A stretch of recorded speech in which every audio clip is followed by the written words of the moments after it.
I am Remy, a 32-year-old working adult. I lived with my much younger sister, our doting mother, and no father in our household until I graduated high school. Due to complicated circumstances, we didn't have a father figure in our lives. In fact, my sister and I have different fathers, making us half-sisters. Our mother became pregnant with me at 20 while dating her boyfriend, but things didn't work out, and she gave birth as a single parent. Later, when I was 10, she became pregnant again by a different man, who turned out to be married. He was wealthy and offered her a large sum of money as alimony and child support, on the condition that she wouldn't claim any parental rights or demand recognition. Struggling financially, she accepted the deal and took my sister in. According to her, the amount was significant, and she couldn't resist. My sister is undeniably beautiful, and my mother said her father was incredibly handsome. However, my mother despised my father due to a bitter breakup, while she was indifferent to my sister's father, considering it a fling that came with financial benefits. She even incorporated these feelings into her parenting. She deeply resented me for inheriting the traits of the man she hated, while adoring my sister, who was not only attractive but also academically competent.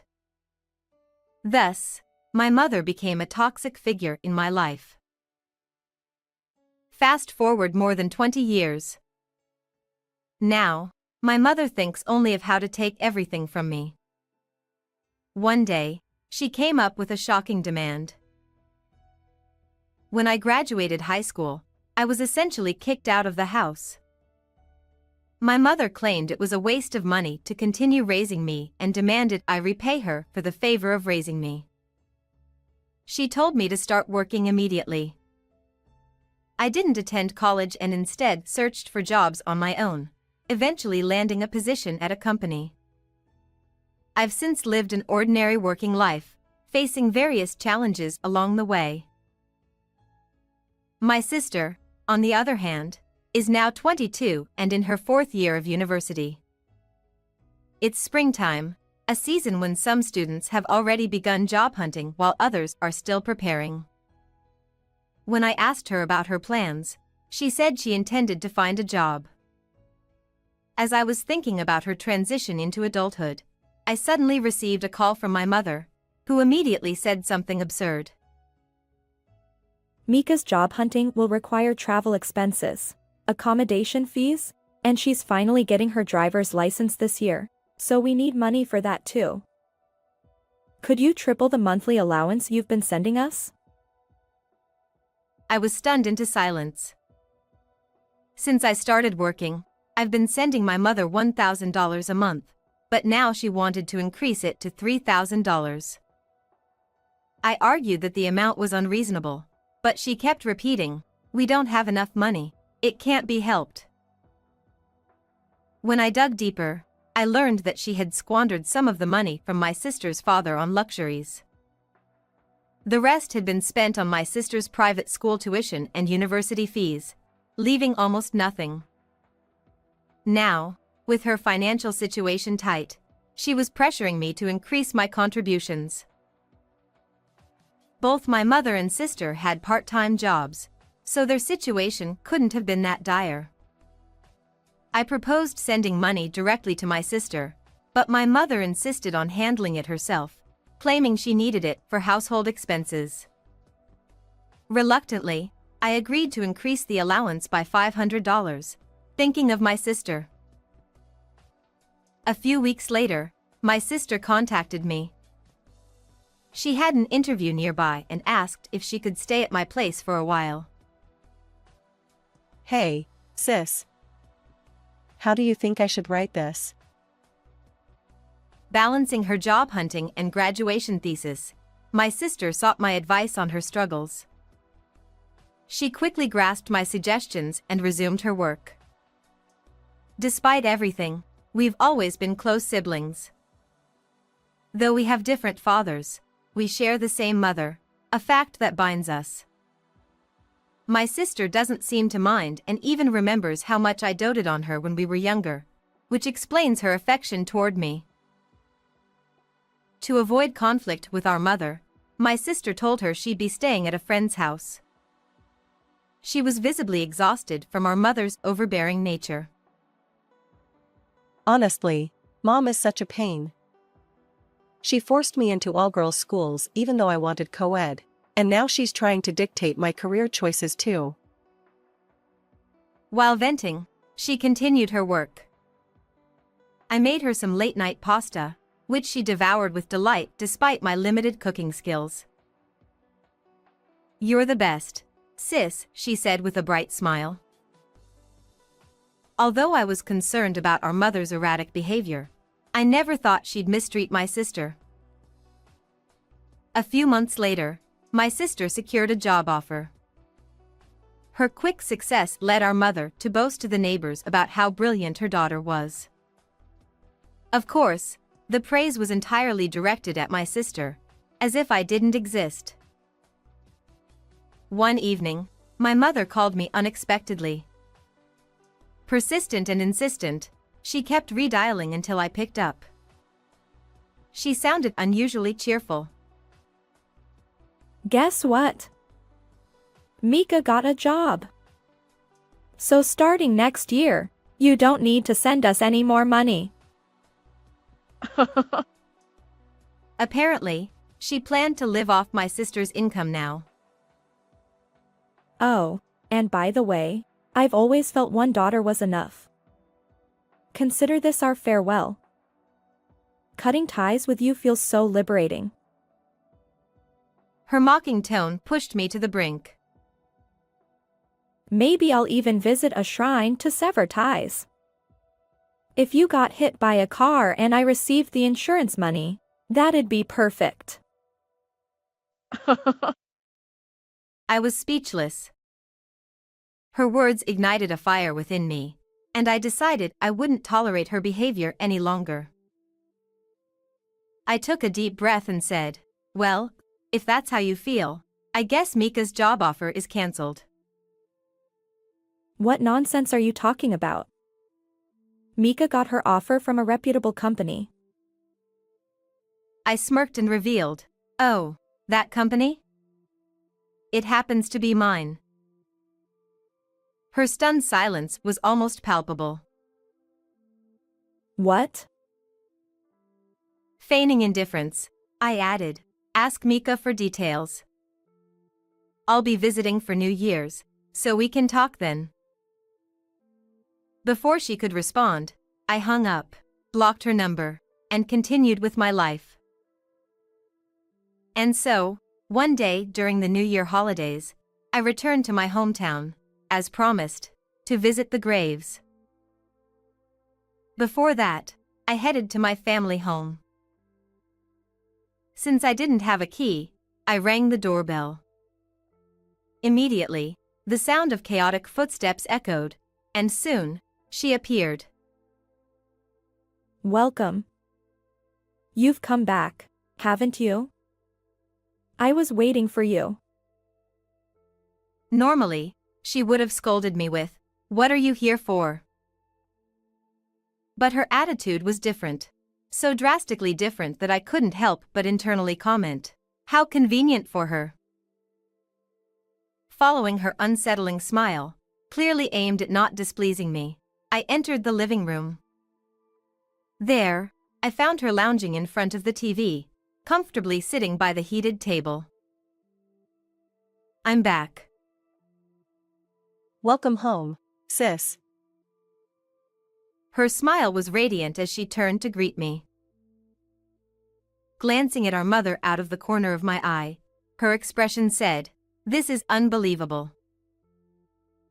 Since I left this house, my sister had avoided mentioning me in front of our mother. Apparently, she couldn't stand hearing the bad things our mother said about me. To avoid conflict, she acted disinterested in me entirely, leading our mother to believe she hated me as well. So, it must have been strange for her to see my sister welcome me with such a bright smile. After a brief awkward silence, I broke it. So, Mom. I'll get straight to the point. What's going on with her? Mother glared sharply at me. She got a job offer from your company, so she declined all the others. And then you went and cancelled her offer without warning. And as if that weren't bad enough, look at her now. Both of you are nothing but trouble for your mother. She then continued, visibly enraged. I thought she'd be perfect as a model or a receptionist for a big company because of her looks, but was I wrong about that too? It was then that I finally understood the real reason she doted on my sister so much. Ah, so you only saw her as a tool for making money, didn't you? My words made her falter for a moment, but she quickly returned to her usual demeanor. And what if I did? What's wrong with that? They're my children, so I can do as I please with them. And you as a CEO? That's a lie, isn't it? You must have cheated your way there. She accused me without any basis, and I could only sigh. Well, if you think it's fine to treat us however you want, then it's also fine for us, as adults, to make our own choices, right? And just to clarify, I co-founded the company with my husband, so no cheating was involved. At the mention of husband, she froze. What? Since when are you married? And why didn't you tell me something so important? You told me you didn't want to hear about my life and not to contact you, remember? I've been married for a few years now. She knows about it, by the way. Hearing this, she turned to her. Why didn't you tell me? Instead of responding, my sister ignored her and kept watching a comedy show. Annoyed, our mother forcibly turned off the TV and demanded an explanation. Slowly, she turned to glare at our mother with obvious anger. How much more of my life are you planning to control? What did you just say? You're starting to sound just like her. She yelled, stomping her feet in frustration. But I had something to say as well, so I stepped between them. You decided her future without asking her. You got a large sum of money from her father, spent it on luxuries, and now you're acting like this? At the very least, return the full amount of child support before making demands. Hearing this, she chimed in. Exactly. Child support is a right owed to the child. You were just a proxy. And for the record, I'm not interested in being a model or a receptionist. I enjoy baking far more. Baking? That's not productive, nor does it contribute to society.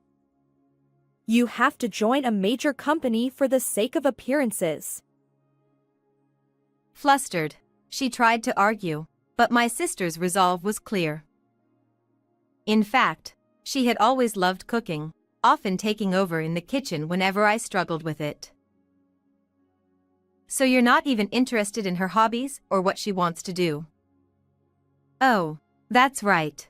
You only care about money. I deliberately provoked her, and she was left speechless. Her silence confirmed I had hit the mark. Taking the opportunity, my sister stepped forward. I needed a job offer to convince you, so I asked her for a favor. Just a formality.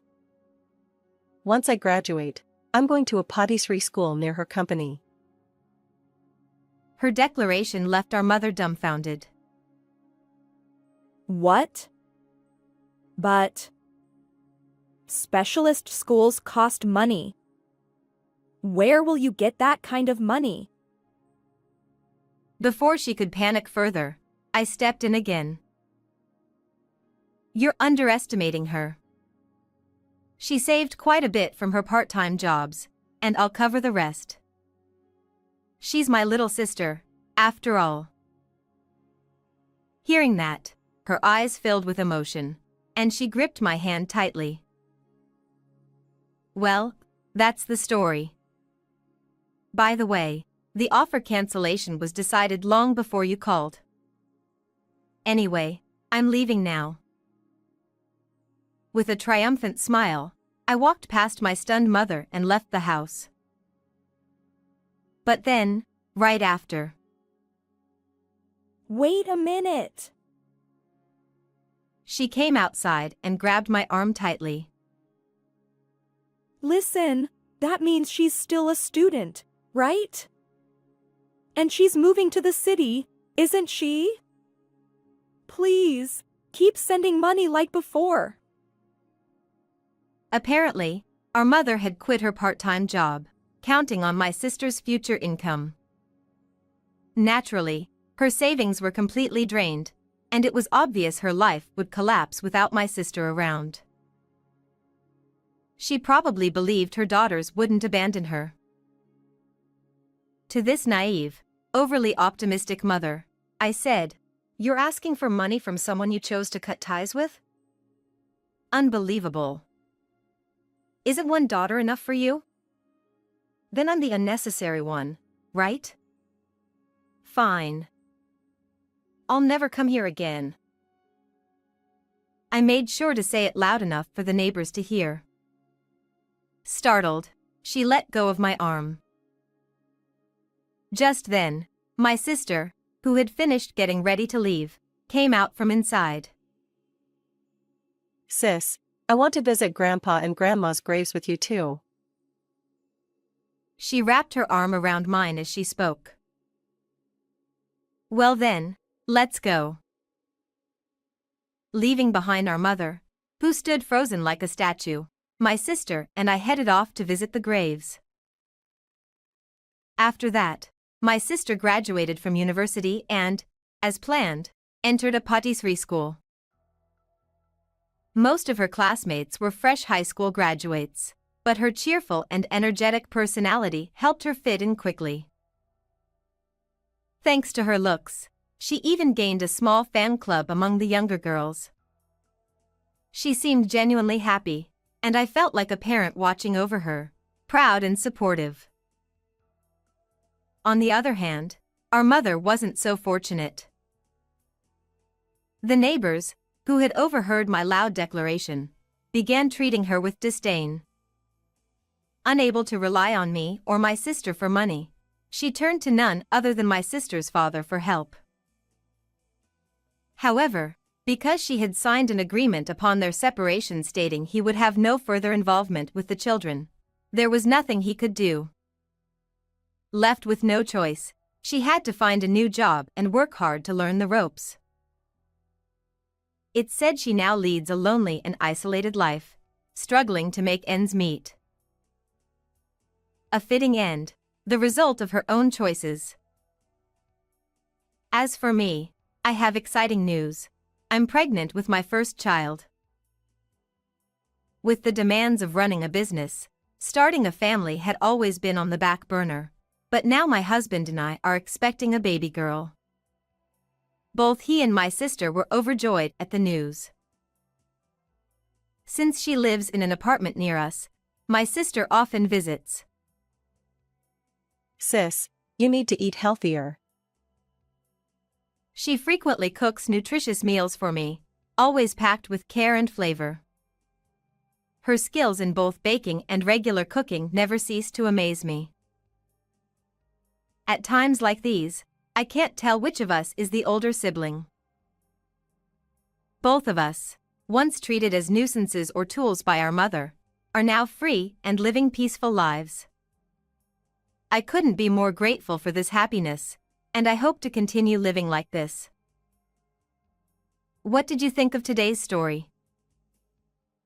Don't forget to subscribe to the channel. See you in the next video.